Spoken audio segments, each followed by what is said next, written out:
city is a patchwork made of diverse parts from different origins, all stitched together to make a vibrant, messy, and fascinating whole.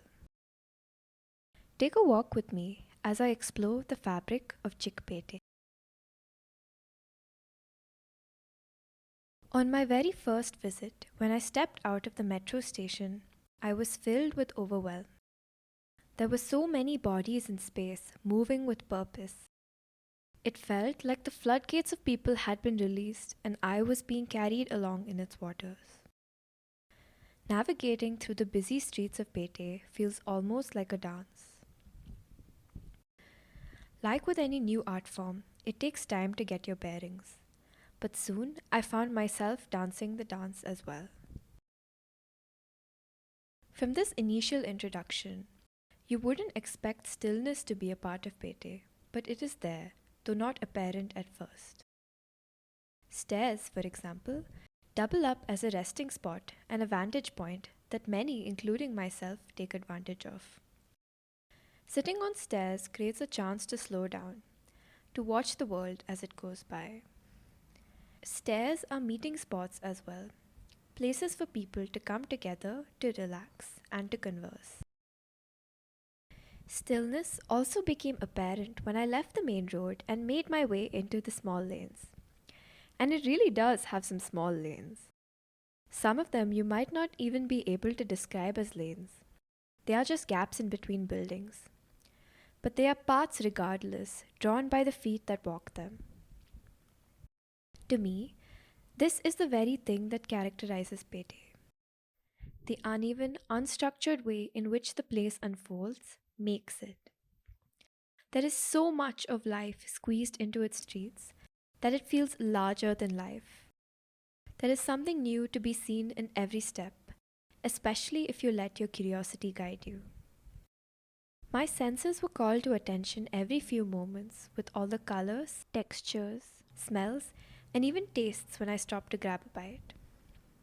Take a pause and look up because there is much to be learned.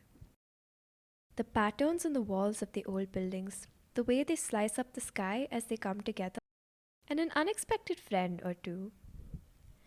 These patterns are a memory from when the place was something else entirely. Pete is full of these instances of urban rewriting where traces of the past remain. Abandoned old structures, those that have been converted to something new, those that have been demolished, and those that have been completely erased. What is it about the old structures that makes me so curious? I think it may be because they don't reveal what they are. There is a sense of mystery, a tale waiting to be uncovered, a question of who were you before?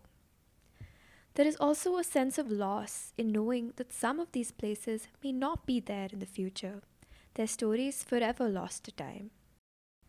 However, the transitional nature of Pete can be viewed in another way.